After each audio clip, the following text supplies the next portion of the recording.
bored. How do you feel, Traveler? Is your arm sore from holding the camera all day?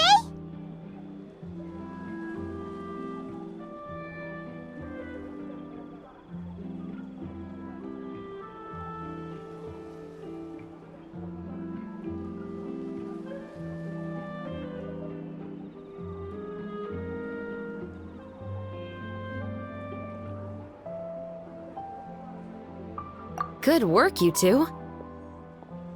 You too, Shivers. You were quite the actress today. I've read this novel many times before. I have a good grasp of my character's mindset. Anyway, do you remember my request from yesterday? Oh, right! We were having so much fun that Paimon nearly forgot! You have a case where the murders seem really similar to the cases in the novel, right? So, how are they similar exactly? In the story, the main characters grow up to become two musketeers, always using their guns to carry out their revenge. And on each of the victims, they place a rainbow rose as a signal that they've returned.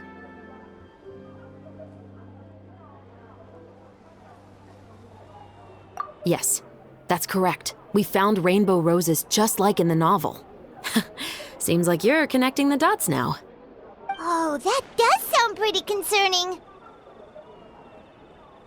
Especially after seeing the script today. Ooh, now Paimon can't stop wondering what kind of ulterior motive the murderer might have. What do you think, Traveler? You're smart. Paimon wants to hear your thoughts. Good. On behalf of Fontaine's Special Security and Surveillance Patrol, thank you for your dedication to justice. There's no time to lose. We should start investigating right away. Follow me. Huh? Right now? But we just got done filming all day. Paimon's so tired. The most valuable intel always comes after nightfall. They are like small, remote islands in the middle of the sea. If you don't stay vigilant, you will pass right by them in the fog. That's how one of my favorite books always puts it, at least. So, where are we going right now? Let's start by checking out some workshops that sell mechanical components. If the culprit is making their own weapons, it's very likely that they'll visit those sort of places.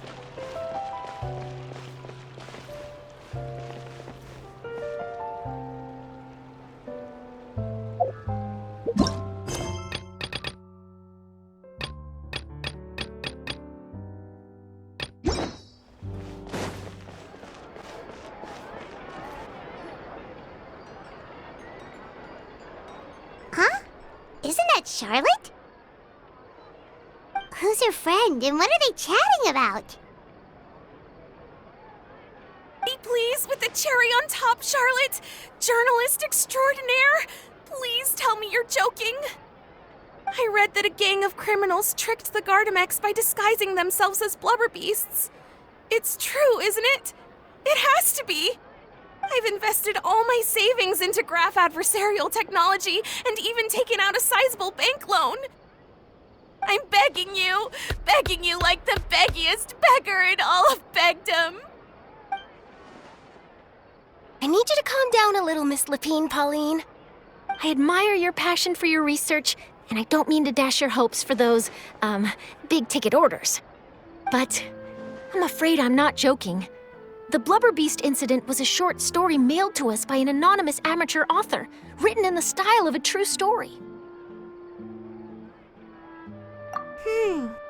It sounds like they're just discussing a story, but why does this Miss Lapine Pauline seem so distressed? Funnily enough, I actually remember being in a meeting where the editing team was debating the potential risk of misleading the public with this story. They even went to Maison Gardiennage for advice. But to our surprise, they fully supported us printing it. They figured that the false intel would be a great way to dupe potential criminals into wearing ridiculous costumes when breaking the law. In truth, Gardamex are extremely sophisticated in their capabilities. They can identify criminals just as reliably as the best human guards, so a crude disguise isn't gonna get you far. If anything, it'll just make you stand out all the more. Since we ran that story, the Maison Gardiennage has made a slew of arrests, including, one phantom blubber beast, a titanic red-crowned finch, and a spectre man.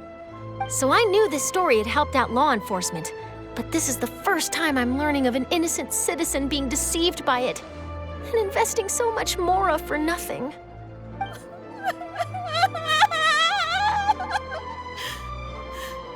Uh-oh. She really sounds like she's in pain. Paimon thinks we should just ask Charlotte what's going on. Hey, Charlotte! Traveler, Paimon, it's you! I was in the area taking some photos for a story when I got to talking to Miss Lapine Pauline about her research. She read an article in the Steambird about a criminal who evaded Gardamek detection by disguising themselves as a blubber beast. Inspired by this story, she spent a lot of Mora researching counter-criminal image recognition technology. Her aim was to improve Fontaine's public security by developing a device that could enhance Gardamek's target recognition capabilities. She was hoping I could write an article to spread awareness about image recognition technology. She even paid me for the article and gave me one of her prototype devices before I could get a word in. But unfortunately, it was just a fictional story, and her efforts and aspirations were all in vain. I tried to let her down gently, but she's finding it all very hard to accept. This is a new situation for us, too. It's such a pity. It seems like the author was only trying to make the story interesting, and the Maison Gardiennage only had Fontaine's best interest in mind.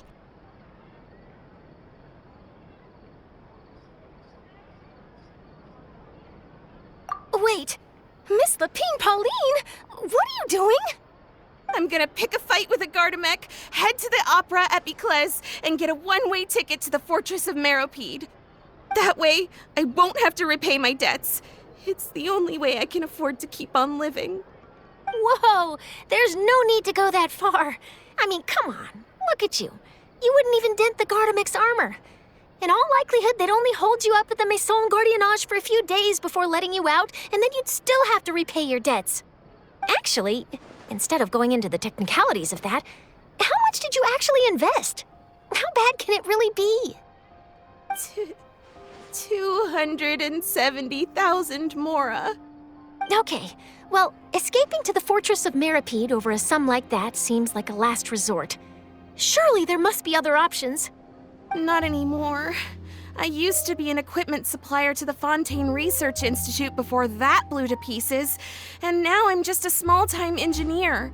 I scraped together some savings over the past few years, but I put every last Mora into this project, and now I'm left with nothing. It's not just my savings that are gone. It's my whole future as a graph adversarial technology specialist and my dreams of becoming a billionaire one day.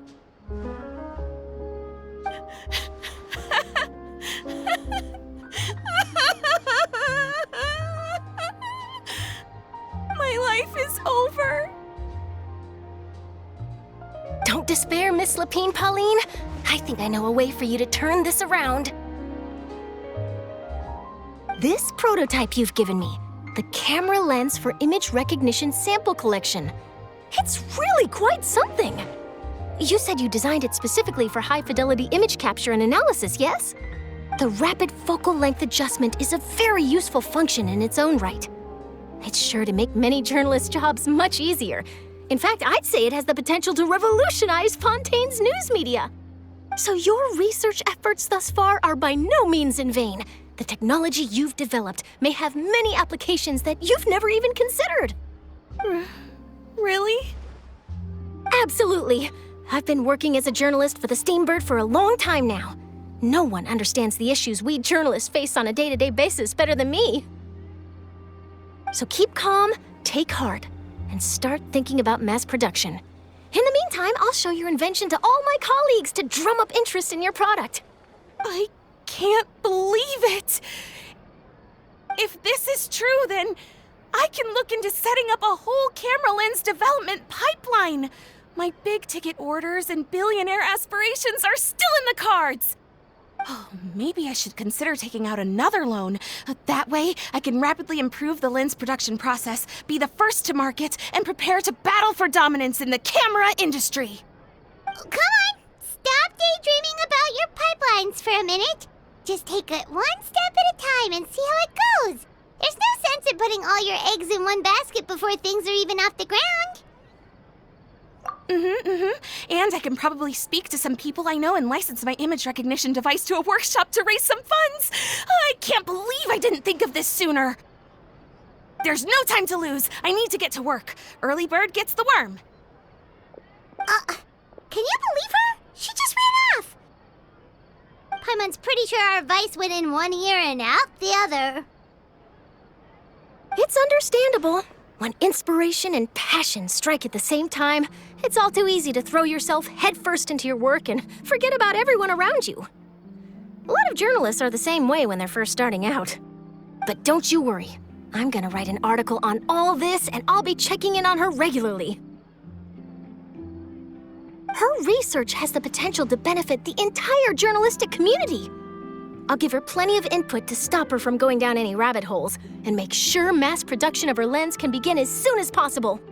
It's reassuring to know that you'll be looking out for her, Charlotte.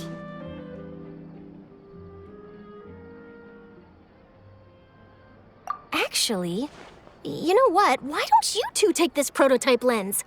I'm sure you'll have plenty of chances to use it on your travels. It takes the right person to get the most out of a new technology. In your hands, it's sure to capture some amazing sights. Thanks a lot, Charlotte. What a nice surprise. We were just curious about what you guys were talking about. Totally didn't expect to get a free gift out of it. You're welcome. I got something out of this too. The beginnings of a very interesting news story. The boundaries between real news reports and news-like fiction must not be blurred, even when there's a compelling justification for doing so. Yes, that's how I'll phrase it to the editors when I give them my feedback. Let's hope we don't mislead any more well-meaning citizens in the future.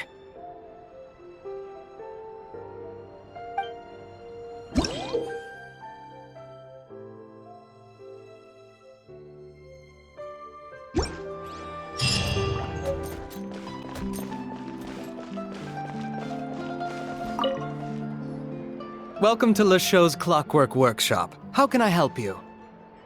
Hello. I'd like to know if anyone has purchased some special components lately. Special components? Sorry, could you be more specific? I mean the kind of components that aren't typically used for clockwork toys, but for firearms. Huh? For firearms? No, we don't sell those sort of things here. Don't misunderstand. I'm not here to cause any trouble. We are merely investigating a case, and we're hoping that you could cooperate. Well, to be completely honest, I'm not even sure what kind of components that would entail. Has anyone ever purchased components here as an individual rather than on behalf of an organization? We have a lot of customers who buy toys, but those who buy components are all regular customers who buy in bulk on behalf of their organization. Is that so? I understand. Thank you for your cooperation. You're welcome. It's the least I can do.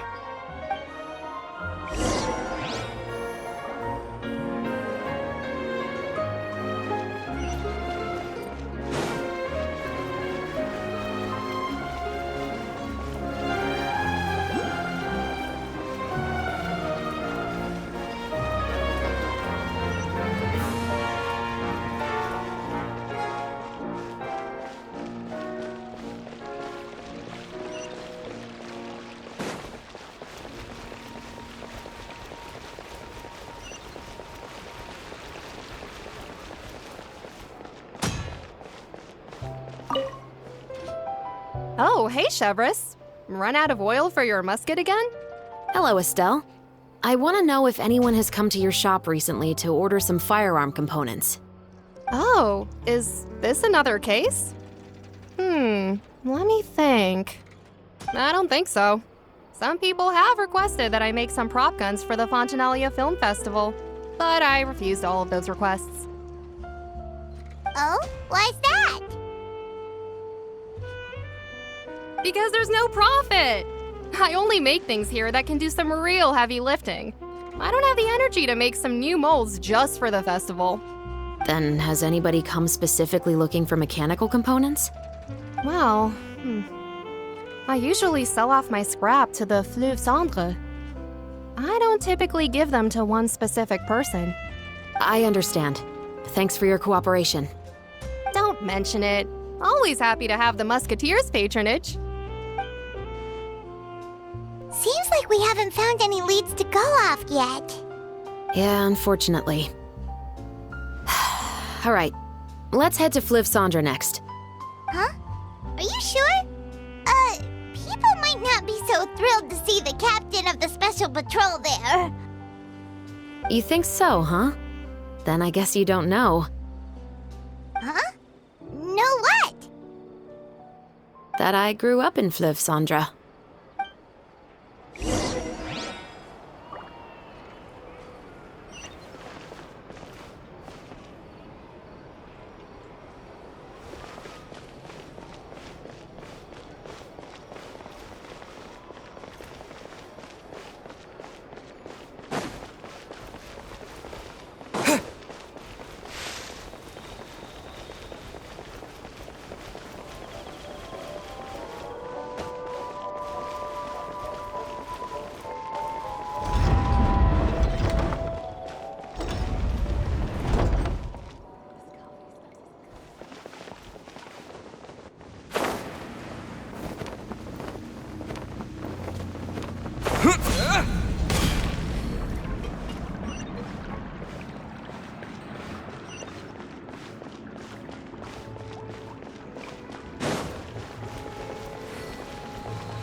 Hello, I'd like to ask some questions.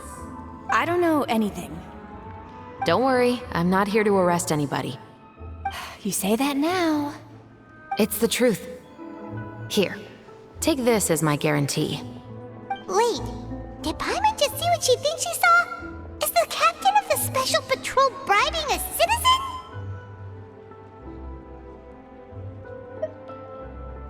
Seems you're different from the other guards.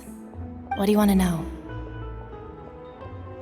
Have you heard anything related to Muskets in Pt4 lately? Anything at all? Muskets, huh? All I know is that about 2 weeks ago, we started hearing some loud noises at night. So loud that it's been waking me up. Were they gunshots? Possibly.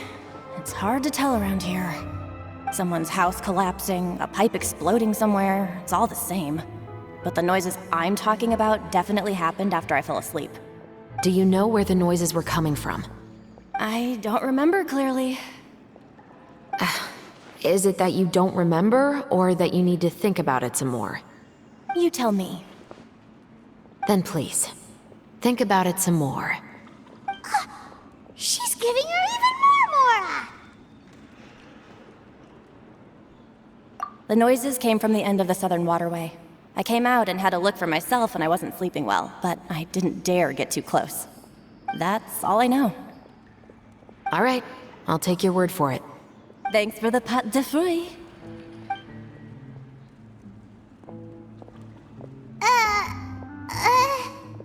No need to be surprised. I grew up here, remember?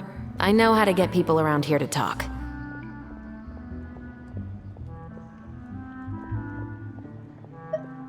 My apologies, I'm all out of sweets.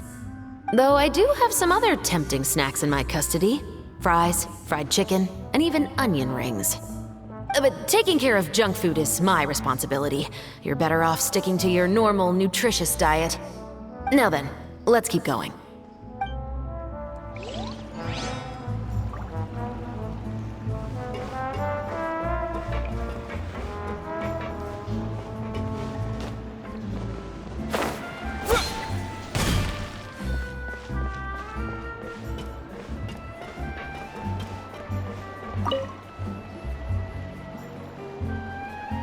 It's been a while, Tetro.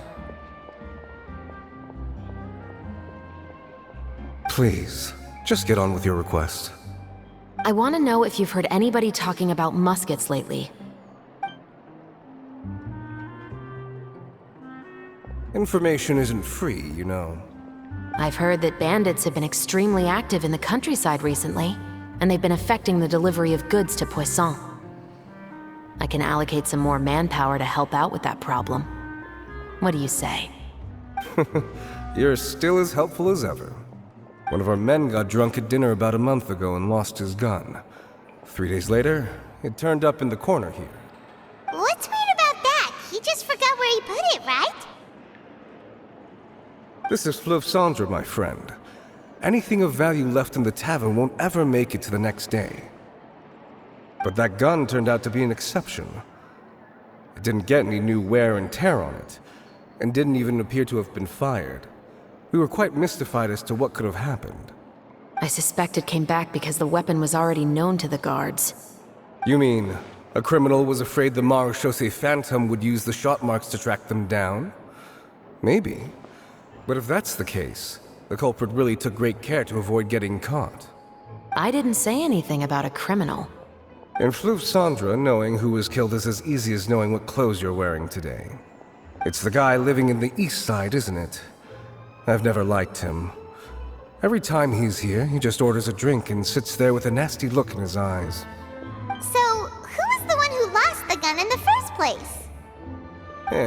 Don't bother. Even if you ask, he wouldn't admit to owning a gun to some strangers. Not to mention the captain of the Special Security and Surveillance Patrol. He's right. I know you grew up here, Chevres. Even though you're on good terms with the Spina, you've still been gone too long. Not many people know you here now, and a lot of people don't like the Special Patrol. I know. So take my advice and don't show your face too much around here. It's for your own safety. I'll come and go as I please, and I'm afraid I'll be appearing more often due to my work. All right. Don't say I didn't warn you.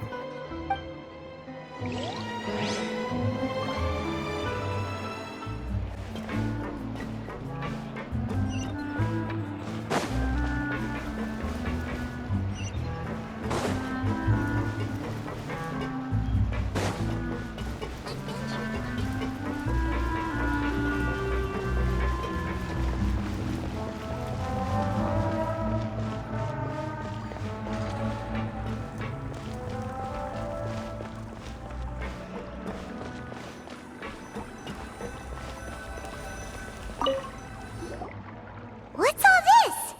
Some broken planks and barrels, as well as some liquor bottles?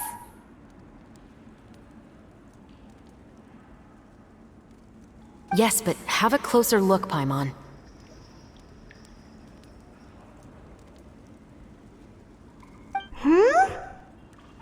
Even though somebody has purposefully tried to clean them up, these are obviously marks from musket bullets. In other words, someone was here trying to improve their shot. They were using the barrels and bottles for target practice. Could it have been the killer? Your guess is as good as mine. Although many people at Fleuve Cendre own guns, few hide the fact from others. And even fewer would go to such lengths to hide markings from practice shots. Anyway, let's go. There might be more to this.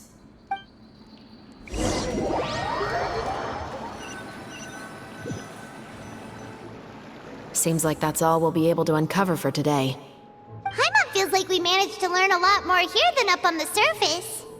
Yes. Assuming that everything we found is indeed connected to our suspect, then their timeline was probably something like this.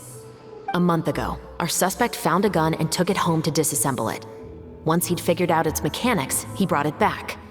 In the following weeks, he used some parts to create his own makeshift musket, and took it to the Fleuve Cendre for target practice.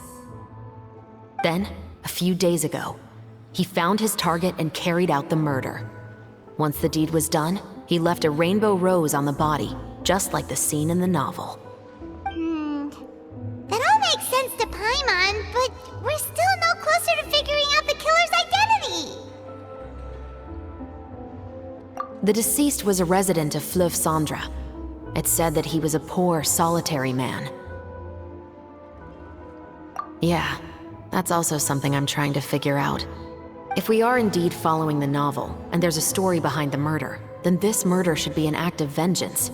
but according to our investigation, the deceased didn't have any enemies. He was no saint, but no one's heard of a rival who hated him enough to shoot him dead, much less care to leave a rose on his body. What message is the killer trying to convey, and to whom exactly? We've thoroughly investigated that possibility.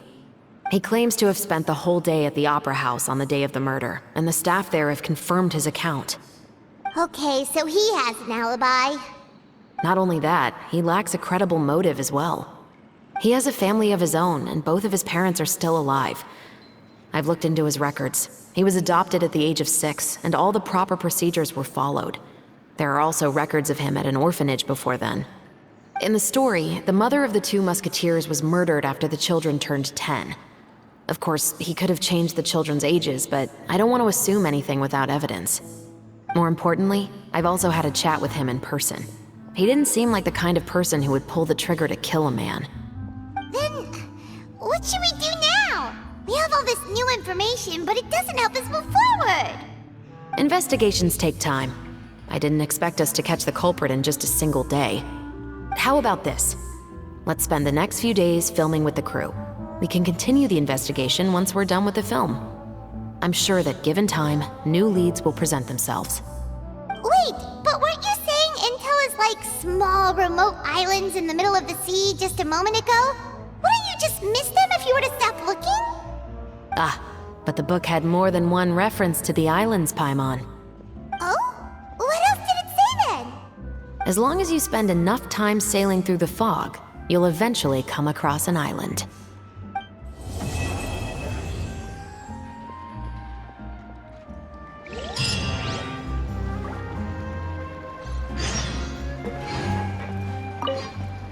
What?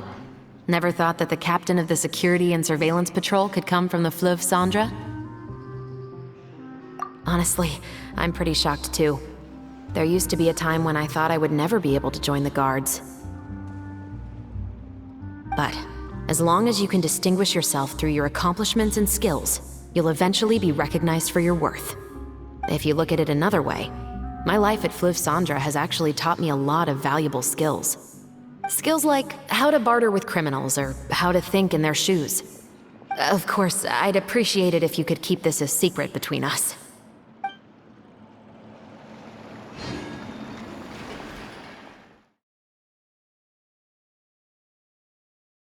Target practice.